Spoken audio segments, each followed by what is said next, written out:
Fala aí, meu povo, tudo bem com vocês? Grêmio 3-0 em cima do Ferroviário, o Grêmio que avançou para a terceira fase da Copa do Brasil em um jogo razoavelmente tranquilo, mas que a gente tem algumas ponderações individuais para fazer, especialmente sobre o Soares, sobre o Cristaldo e também sobre o Bruno Alves, nosso zagueiro.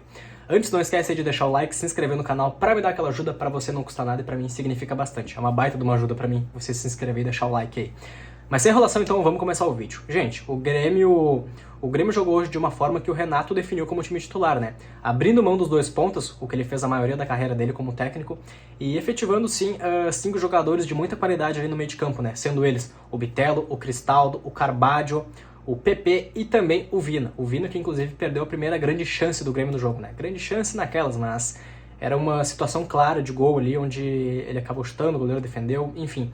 O próprio Bruno Alves também veio a perder um gol depois, onde ele quase chegou na bola, mas também acabou não chegando. Mas o Grêmio começou de uma forma muito propositiva, propondo o jogo, criando várias oportunidades, principalmente por dentro do campo, ali pelo centro, reto ao gol.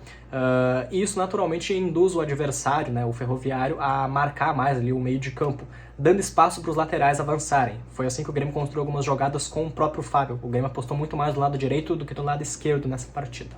Mas chegou aos 15 minutos e a gente teve então o lance mais marcante do jogo até esse minuto, porque é um pênalti que, enfim, a bola bateu na mão ali, né? Um lance meio difícil, porque bateu, entre aspas, na mão, foi entre a cabeça e a mão do jogador do Ferroviário, mas foi pênalti. O Soares, que até então estava sendo participativo mais fora da área do que dentro da área durante o jogo, bateu esse pênalti de uma forma, não vou dizer displicente, mas não foi um pênalti muito bem batido assim, tanto que o goleiro defendeu também sem um grande susto, sem ser uma grande defesa, né? O goleiro Douglas, que inclusive foi o principal jogador da equipe do Ferroviário no primeiro tempo, sem sombra de dúvidas. O Grêmio, que para vocês terem ideia, deu 20 chutes a gol no primeiro tempo, evidentemente alguns foram para fora, tô pegando aqui o número estatístico, né? 20 finalizações no primeiro tempo, e olha quantas dessas o goleiro do Ferroviário, o Douglas, não defendeu. Foi uma partidaça dele no primeiro tempo, defendendo um pênalti, inclusive, do Luis Soares, né? Mas então o jogo começou a avançar, o Grêmio continuava criando essas chances ali, tabelando de uma forma muito interessante, inclusive, né? Parece que o Renato está começando a criar, a treinar essas jogadas em que o jogador tabela com um outro, toca, avança. Cara, isso é muito interessante da gente ver. E aí veio um gol já nos acréscimos do primeiro tempo, um cruzamento do Cristaldo, que está jogando muito a bola, inclusive, né? É um garçom no time do Grêmio. Um cruzamento na cabeça do Bruno Alves, que fez o seu terceiro gol na temporada. Eu abro um parênteses aqui pra gente falar sobre o Bruno Alves, porque ele é um cara que ano passado chegou com um pouco de desconfiança da torcida, né? E substituiu muito bem o Kahneman ao longo da Série B. E esse ano tá substituindo muito bem o Jeromel, que tá lesionado, embora já vá voltar. A gente não sabe como é que ele vai ficar ali, a questão da reserva, da titularidade. Mas é um cara que... O Bruno Alves é um cara que tá fazendo muito bem esse papel. É um cara que não inventa moda, ele tá jogando de uma maneira segura. Tá fazendo feijão com arroz, que até agora tem dado certo. E esperamos que ele continue assim, né? Então fica aí um parênteses, um elogio a ele, que fez uma ótima partida novamente. Enfim, o Grêmio ganhou o primeiro tempo por 1-0 nesse gol, nesse cruzamento do Cristaldo. O Cristaldo que participou indiretamente, talvez, dos 3 gols. Nesse ele deu assistência.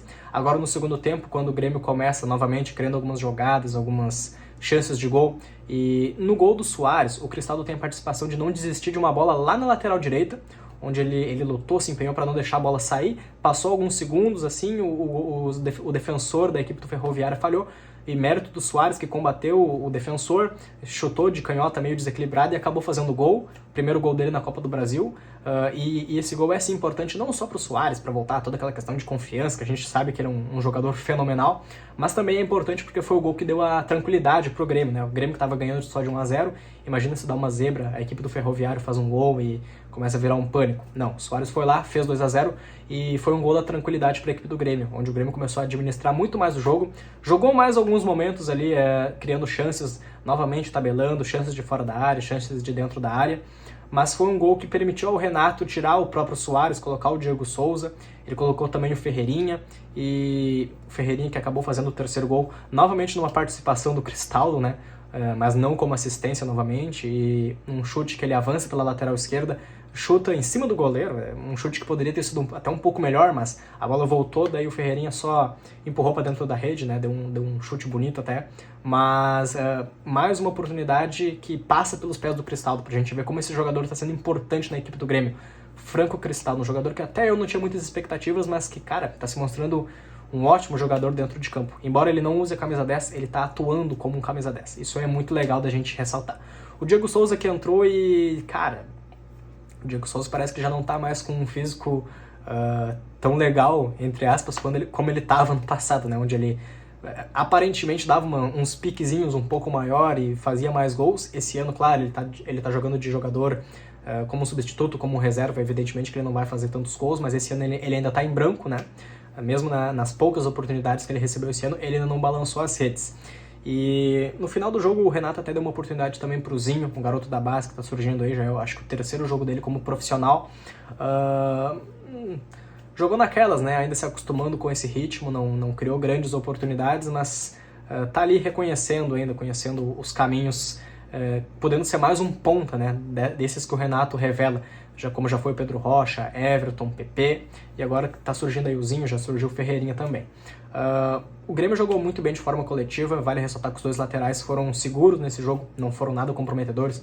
Achei até inclusive o Reinaldo um pouco mais seguro do que o Fábio, embora o Fábio tenha aparecido mais ofensivamente. O meio de campo a gente não tem nem o que falar, jogou muita bola. O Bitelo esse jogo até foi um pouquinho mais sumido, mas mesmo assim muito importante nessas tabelas, nessas jogadas construídas que o Grêmio faz ali em torno da área adversária. Dupla de zaga, Bruno Alves, eu já falei o que eu acho pra vocês, né? Bruno Alves fez uma partida incrível, se mostrando um zagueiro muito seguro. E vamos falar um pouco do Kahneman também, que desde que chegou aqui a gente nunca duvidou da raça dele. Mais uma vez ele se mostra um jogador seguro, raçudo, que vai em todas as divididas e vai em todas as bolas, interceptando diversas jogadas do adversário. Então, cara, o Kahneman também é uma partida de alto nível novamente. E a gente tem que reconhecer essa partida de alto nível dos jogadores do Grêmio, porque mesmo sendo um time fraco, razoavelmente, a equipe da Ferroviária, com todo respeito, mas é um time que, cara, é uma partida que se você perde, você tá fora de uma das maiores competições do Brasil, que é justamente uma competição que o Grêmio já tem 5 títulos. Então, você tratar essa competição com respeito, desde as fases iniciais, como tá sendo agora, cara, muito legal de ver isso aí. E o Grêmio que daqui a poucos dias já vai encarar novamente uma decisão, que vai ser a semifinal do Campeonato Gaúcho contra o Ipiranga, e tá aí botando o titular pra jogar aqui, ali. Cara, muito bom isso aí, o Renato tá se saindo muito bem nesse aspecto.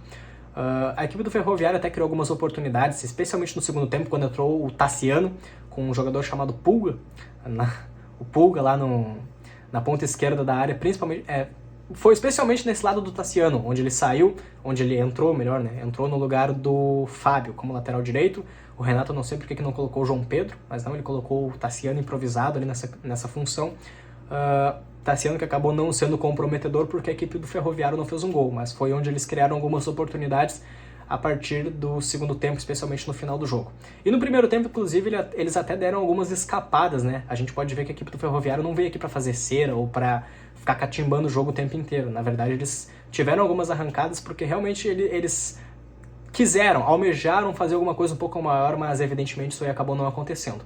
Mas quando eles se lançavam ao ataque, eu achei muito interessante a gente pontuar que o Grêmio, apesar de ser um time com toque de bola, o Grêmio saiu em contra-ataques a partir do momento que pegava a bola na defesa, especialmente com o Vina e com o Soares, mas acabou não acontecendo nenhum gol de contra-ataque. Os gols aí eu já falei pra vocês como é que foi. O Grêmio fez uma ótima partida, muito seguro, o Grêmio que tá invicto na temporada, teve só 2 empates, o resto foi tudo vitória e vale ressaltar que os empates foram só quando o Grêmio escalou o time reserva. Então o Grêmio basicamente está se constituindo como um time forte que vai brigar aí pelas competições, especialmente pela Copa do Brasil, acredito eu. Deixa a tua opinião aí nos comentários, não esquece aí de deixar o like e se inscrever no canal pra me dar aquela ajuda. Tamo junto, rapaziada, um abraço.